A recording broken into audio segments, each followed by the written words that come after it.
asalaamu calaykum waraxmatullahi wabarakaatu. daawadayaal kula wacan wanaagsan meel baad ku sugateen kusoo dhawaada barnaamijka wararka caalamka iyo warbixinadii dunida oo maalin walba aad ka daawataan shabakada wararka ee warqaha tube. waa maalinimo arbaca 12 bisha 12 ee Diseembar sanada 2018. qodobada ugu waaweyn ee aan daawadayaal barnaamijkeedii ugu soo gudbin doonana waxaa ka mid noqon doona marxuum Jamal Khashoggi oo loo aqoonsaday shakhsiga sanadka isagoo jaysada ku garaacay madaxweynaha Mareykanka Donald Trump iyo hogaamiyaha Ruushka Vladimir Putin. madaxweynaha waddanka Mareykanka Donald Trumpna waxa uu markii ugu horeeyay uu shaaca ka qaaday in taageerada uu fidiyo Sacuudiga ay ka micno tahay inuu garab taagan yahay Mohammed bin Salman, isagoo dhinaca kalena walaac xooggan ka muujiyay qorshaha aqalka sanadka waddanka Mareykanka ay ugu eedeynayaan Mohammed bin Salman inuu ka dambeeyay dilkii marxuum Jamal Khashoggi. waxaan kaloo daawadayaal soo gudbin doonaa dowladda waddanka Ruushka oo wadamada jaamacadda Carabta ku dhiirigelinaysa ama kala hadlaysa in Syria loogu soo celiyo booskii ay ku lahayd ururkaasi.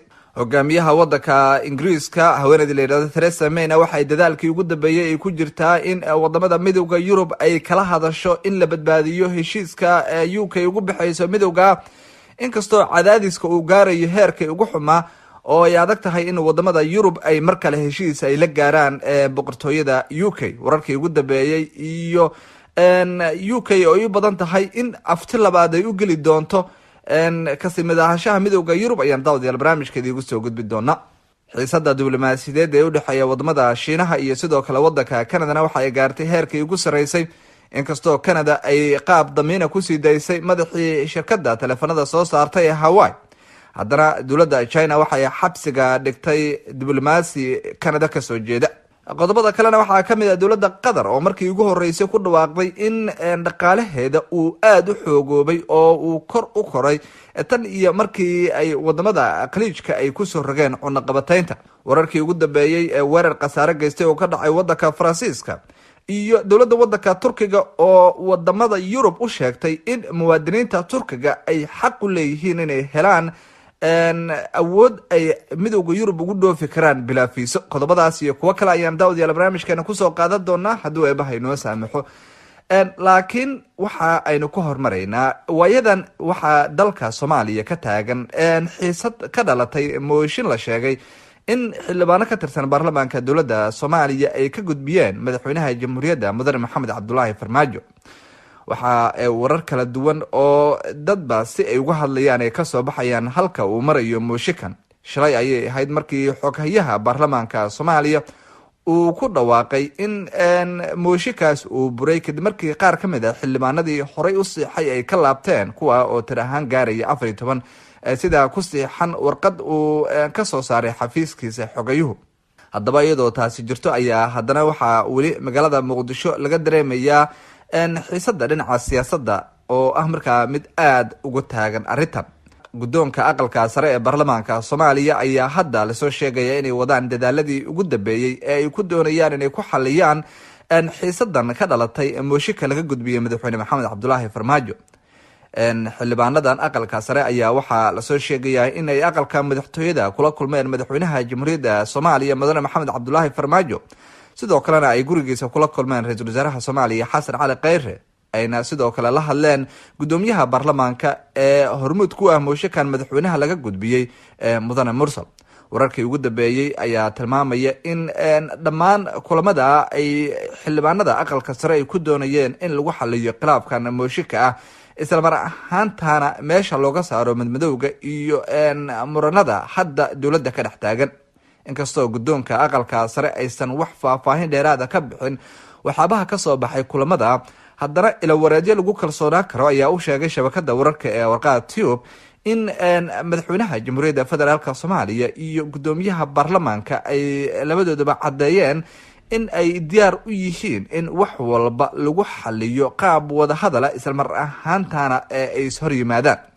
waxaa kaloo jira warar kale oo tilmaamaya in guddoonka aqalka sare ay sidoo kale la kulmeen qaar ka mid ah xildhibaanada labada garab ee qaarkood mooshika gudbiyey iyo kuwa kale ee difaacaya madaxtooyada Soomaaliya. wararku waxay intaa ku darayaan in dadaaladan ay sii socon doonaan ilaa iyo maanta, iyada oo la filayo in midkood madaxweynaha jamhuuriyadda federaalk soomaaliya ama gudoomiyaha baarlamaanka uu saxaafadda hor yimaado, isla mar ahaantana uu dhinac u dhigo wararkan sida weyn laisla dhex marayo ee ku aadan khilaafka mooshikan uu keenay.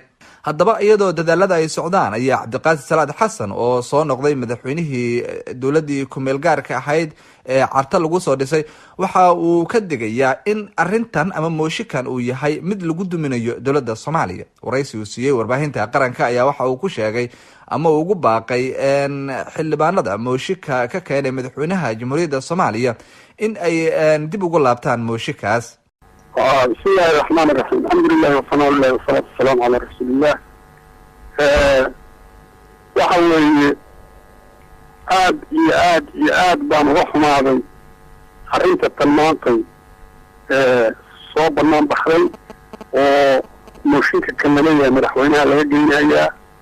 aad baan uga xumaaday. sababtaan uga xumaadana waxay tahay 30 sano ayaa dalku burburna ku jiray, soona socday. intaasna waa loo soo halgamayay. raggii u halgamayay buu madaxweynuhu ka mid yahay oo hadda madaxweynayaashii ugu dambeeya. wax hore noo soo marayna maaha, wax macquulana maaha.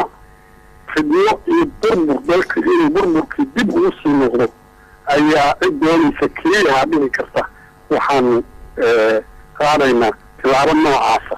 marka aad iyo aad baan uga xumahay. waxaan leeyahay ilaahay ha loo soo noqdo. waxaan leeyahay wadaninimada iyo soomaalinimada ha loo soo noqdo. daartii ay dhaarteen ha loo soo noqdo. ha layska daayo xumaanta iyo muxuu ahaayey qofkaanaanan rabin iyo qofkaanaan rabaa. arrinta maaha dalkaa ka weyn. danta dalka hala fiirsado ayaan leeyahay. haddii heshiisyo ay jireen la galay oo dalo lala galayna, haddii heshiisyadaasi waxay muxuu ahaayey dalka dan ayay u yihiin. wixii aan dan u ahayna waa laga hadli karaa. waxay ka dhigan tahay in dalkii la burburinayo mar kale oo loo rabo burbur iyo dhulka inuu haddana ku dhaco. muddaa la soo waray markii aan muxuu ahay annagu dalkii la burburay, calankii dalka dib u soo celinay kadib intaasoo sano ayaa la soo waray. haatana waa la wadaa. shaqo fiican baa socota. burbur inuu ku dhammaado dalku haddana dib ugu noqdo ayay noqonaysaa. arrintaasna arrin la qaadan kara maaha. shacbiga soomaaliyeedna ma aqbalayo. waxaanan qabaa inay ka hor imaanayaan meel kastoo ay joogaan. ciddii isku daydaana waa cid khiyaano qaran wadda. waxaan leeyahay ha laga fogaado oo ha la joojiyo wixii khilaafa way jira. haddii dawladda maaha dawladda prime ministerka madaxu ah, haddii dawladda wax laga sheeganayaa jiraan, waa waxa weeye in lala hadlo oo guddiinta la qabto laga wada hadlo weeye. madaxweynuhu waa ka sarreeya waxaasoo dhan oo waagii dalka weeye. waxaan leeyahay ha la daayo fidnada oo dalkan yaan la burburin.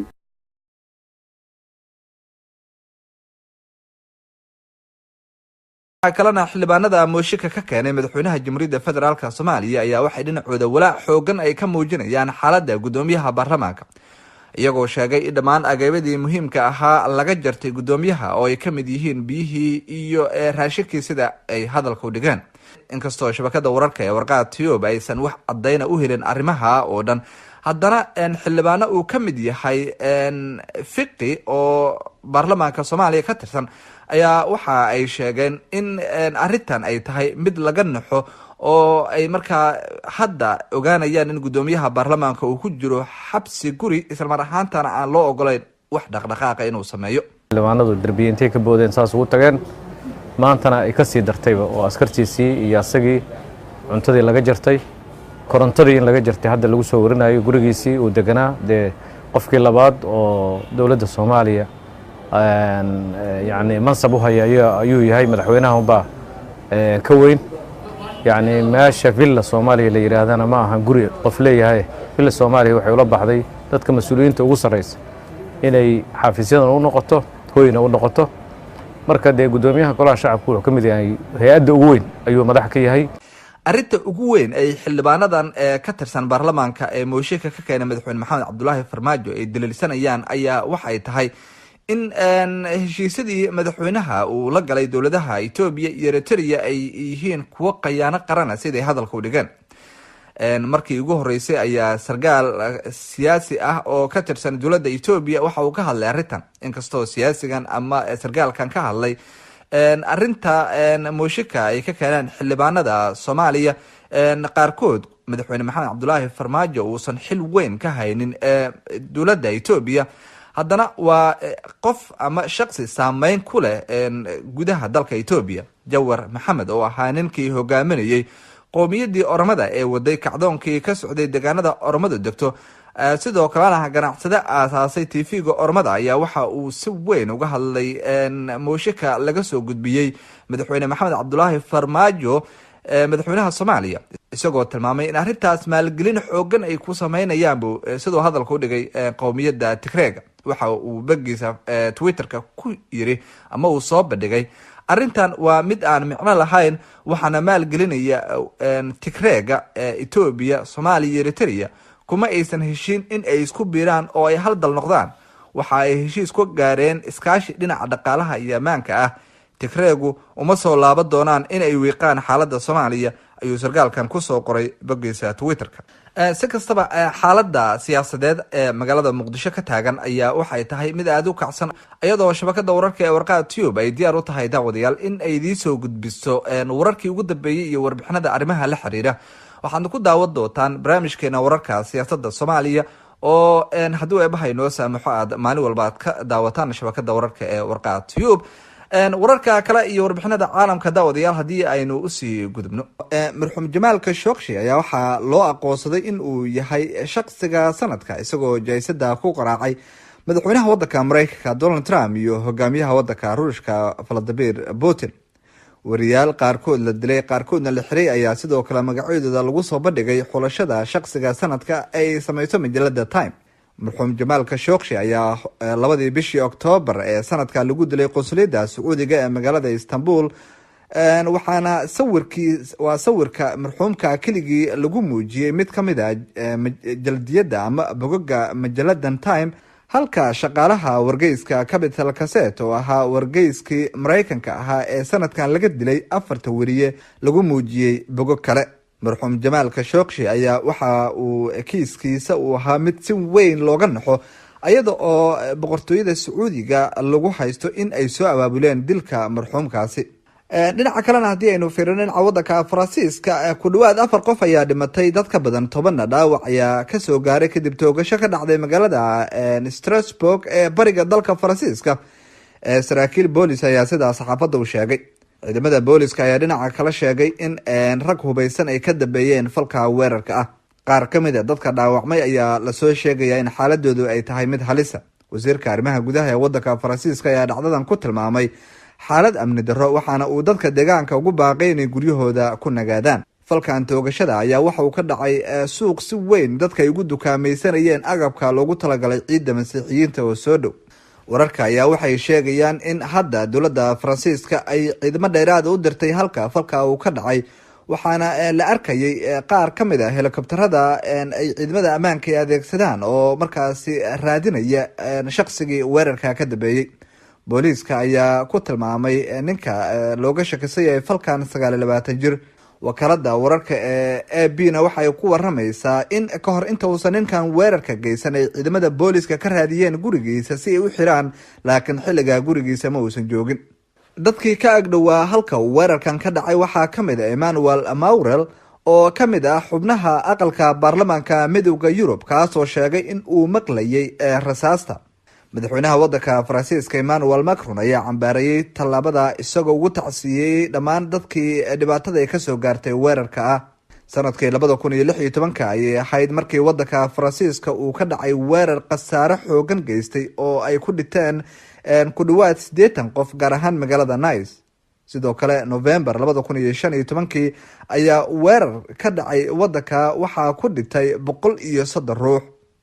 kooxda islaamiga ee ka dagaalata ee bariga dhexe ayaana sheegatay in ay mas-uul ka yihiin dhammaan weeraradaas. waa hagaag daawadayaal, sanadkii 2017 dowladaha carabta ama khaliijka ayaa waxay cunaqabatayn iyo godoomin ay ku soo rogeen dowladda wadankaasi Qatar. arrintaas waxay ugu dalahaayeen in lagu weeqo awoodda Qatar ee dhinaca dhaqaalaha iyo sidoo kale saameynta ay gobolka ku leedahay. hadda ayay dowladda qatar waxay ku dhawaaqday in ganacsigii iyo dhaqaalihii wadanka uu kor u kordhay. madaxa bangiga dhexe ee qatar ayaa waxa uu sheegay in dhaqaalaha wadanka uu hadda gaaray heerkii ugu sarreeyey, inkastoo weli xiisada diblomaasiyadeed iyo midda ganacsi ee kala dhexeysa wadamada uu hogaamiyo Sacuudiga ay markaa weli taagan tahay.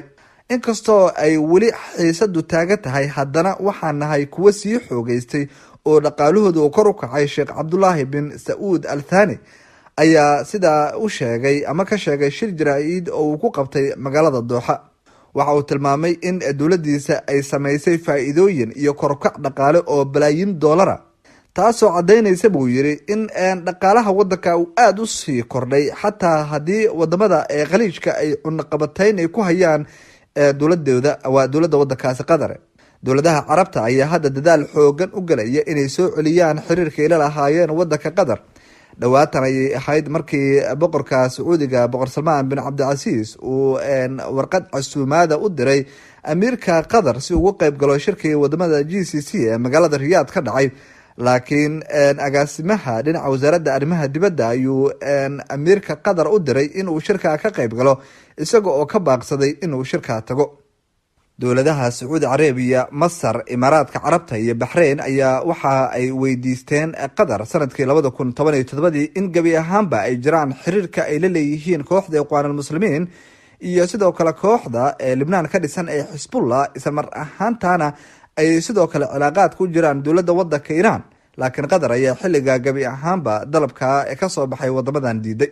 waa hagaag daawadayaal, qaybtii koobaad ee barnaamijka wararka caalamka iyo warbixinada dunida ayaan intaa kusoo gabagabay doonaa haddii ay bahay noo saamaxo. qaybta labaad ayaan warbixino waaweyn idigu soo gudbin doonaa oo ay ugu horeeyaan madaxweynaha wadanka Mareykanka Donald Trump oo markii ugu horeysay shaaca ka qaaday in difaacitaanka uu Sacuudiga difaacayo ay ka dhigan tahay inuu garab taagan yahay Maxamed bin Salmaan. intaan qaybtaas ku kulmi doono haddii ay bahay noo saamaxo, waxaan idinka tegayaa sidaa ay nabadgelyo. asalaamu calaykum waraxmatullaahi wabarakaatu.